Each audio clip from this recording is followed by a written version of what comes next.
Hey everyone, and welcome to today's episode of Developer Tea. My name is Jonathan Cottrell, and my goal on the show is to help driven developers like you find clarity, perspective, and purpose in their careers. Today, I want to share with you a very simple mental model that you can carry forward with you, as well as a bit of advice. And we're going to talk about this mental model. And you may have heard this phrase before, but I want you to learn how it can apply to your career in today's episode. This is mostly a way of thinking and the model is not really one that you would apply, in an isolated circumstance, but rather something that is ongoing that you can incorporate into your regular thinking patterns. And the model is very simple. In many different sports, notably tennis, there's a concept of forced and unforced errors. All right, so hopefully intuitively you can kind of figure this out. The idea of a forced error is you can imagine in tennis, if somebody hits a winning shot, this means, hits a shot that is on the other side of the court from you, and it's going to drop right into place. I'm not a tennis guy, so I don't really know all the terminology related to tennis beyond this specific term. But the forced error means that, even a very good player would very likely not have reached that that shot to return it. All right. So an unforced error, however, is, somehow, for whatever reason, that the shot was returnable, right? It was considered returnable, but for whatever reason, the player who could have returned it doesn't. Right? Maybe maybe they hit it in the wrong direction. Maybe they for whatever reason, their racket isn't turned quite properly. I'm not a tennis person, but I'm not really familiar with all of the ways that you can have an unforced error versus a forced error. But suffice it to say, it is something that they have done wrong, some mistake that they've committed, is a blunder, right? And you see this very often in pretty much every sport. Has some concept of this. In many sports, there are kind of mechanical disadvantages that result, right? So, for example, in football, many penalties would count as unforced errors. Some penalties count as forced errors, but a lot of penalties in football count as unforced errors. And the idea is that, for example, if you jump off sides, right? This is not something necessarily that anybody made the player on the line jump off sides. They did it on accident. It was something that was avoidable. Versus a forced error might be something that is happening in the course of play. It's very hard to prevent. Maybe some kind of in the moment accident that the player couldn't prevent, but if the sport has it identified as a penalty for whatever reason, even though it's is not preventable, right? So this model is useful when thinking about problems that you can encounter in your career and the reason for those problems, right? Because the vast majority of things that go well and the vast majority of things that don't go well, something that goes wrong for you in your career, can be categorized into these two categories. And as a general rule, there are few things that would land in the unforced error category that you could, or rather, there's few things that would land in the forced error category that are not something that almost anyone would commit, right? In other words, forced errors happen to all of us. Forced errors are the result very often of randomness, of chance, of situation, right? These are things that are very hard to prevent, right? Unforced errors are the ones that the best engineers, the most successful people, they focus on the unforced errors. Intuitively, we want to focus on the forced errors, the kinds of things that are hard to predict, are hard to prevent, right? So, for example, we might, try to join a company that's extremely successful. And the reason why this category, this forced error category, often is violated based on that kind of choice, where you're joining a company that you hope to be successful, is that you don't have a lot of control over that, right? There's not a lot of it's not a lot of traction that you as an individual can have on a any reasonably sized company. And so if you're trying to make decisions in this forced error category to try to reduce your forced errors, then you're playing the same game that most everyone else is playing. Right? Those forced errors, no one wants them, but because they are so common, right? They kind of act as a common denominator for everyone, right? The people who recognize that forced errors are very hard to prevent, they're hard to predict, they very very much still appreciate opportunities to prevent them or reduce their effects, but they instead focus on the things they can control. This is another version, another frame of reference, basically, for focusing on the things that you do have control over and trying to reduce the risk of failure in the areas where you don't have as much control, right?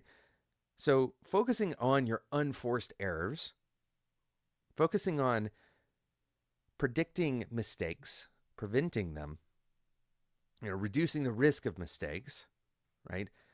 Trying to set up your working habits so that you reduce the likelihood of error, right?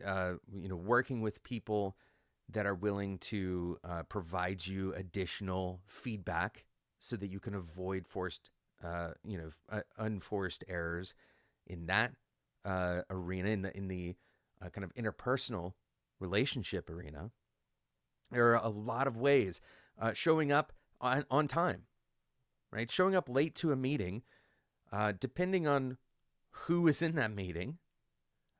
This can be an example, of a very simple example of an unforced error. Another very simple example is posting something online that, especially in like a professional form, like on LinkedIn. This is a very common example, right?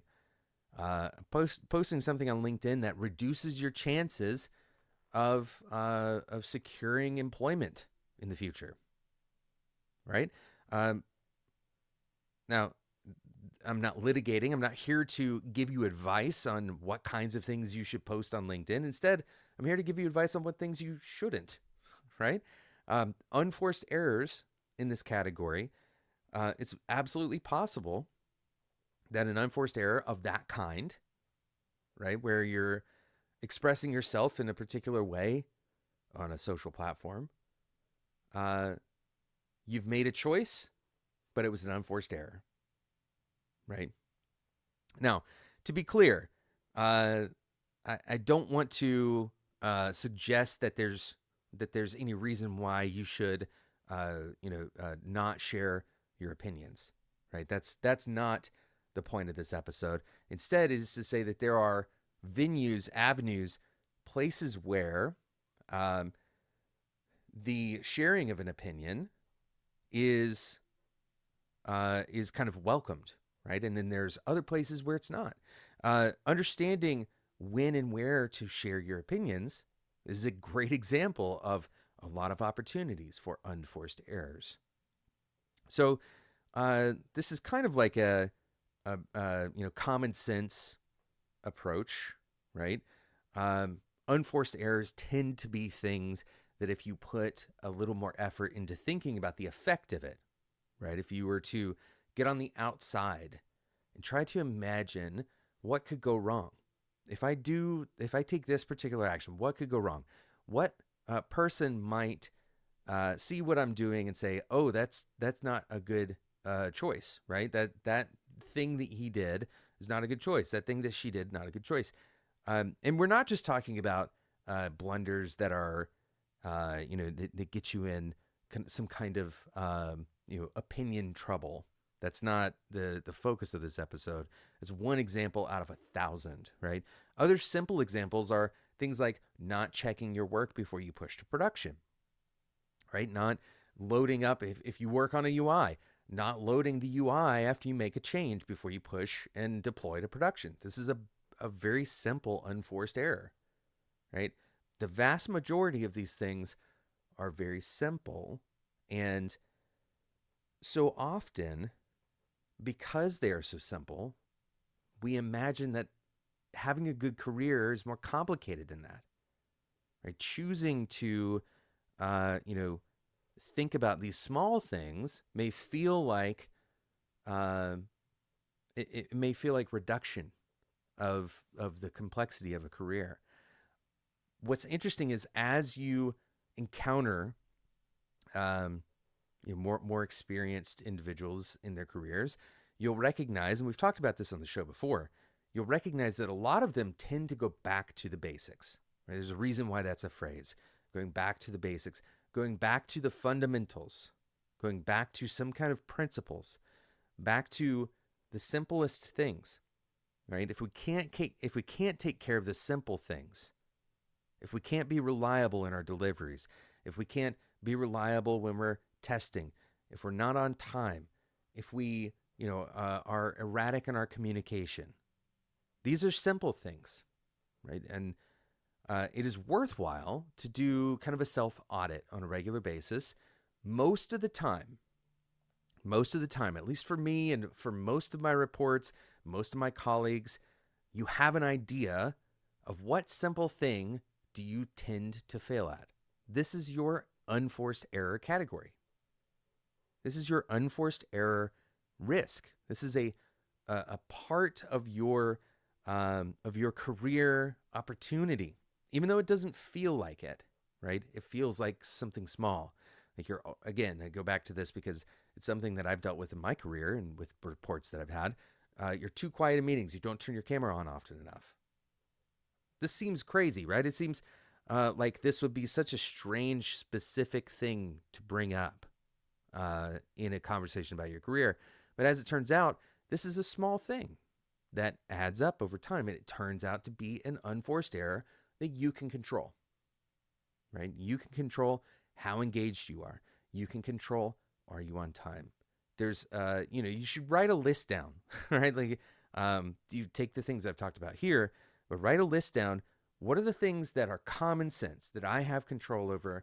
And where am I not actually doing a good job? Where am I missing? What common sense things, what simple unforced errors am I making? Once you can recognize the unforced errors that you're making and reduce them, you quickly, all right, you're quickly climbing in terms of your, if you were to look at all engineers across, multiple companies or industries or whatever, the likelihood that you're going to improve your error rate above the average is extremely high, right? Again, because forced errors are a shared common denominator, right? So, are you more competitive than the next engineer? The best engineers are not the ones who are only thinking about the forced errors. They are first thinking about the things they have the most control over, and that's the unforced errors. Thank you so much for listening to today's episode of Developer Tea. I realized that we got a little bit deep in some of these subjects. A lot of this stuff, it comes down to personal judgment. It comes down to your personal views on subjects and things like that. And I want to be very clear that your right to free expression that's not what we're talking about in this episode. We're talking about choosing the right venues, understanding the effect that your words will have on other people, on when you post publicly online, paying attention to that stuff. If you care about your career, that is table stakes. You have to pay attention to how you're presenting yourself in meetings, how you're presenting yourself in public forums online. All of these places are important to pay attention to. Otherwise, you will make these unforced errors that could kill your career. Thank you so much for listening to today's episode of Developer Tea. If you enjoyed this episode, please let me know. You can leave a review in iTunes. You can leave a comment on YouTube. You can join us in the Developer Tea Discord community. Head over to developertea.com/discord. You can email me at developertea@gmail.com. There's a lot of ways that you can leave feedback for the show. Thank you again for listening, and until next time, enjoy your tea.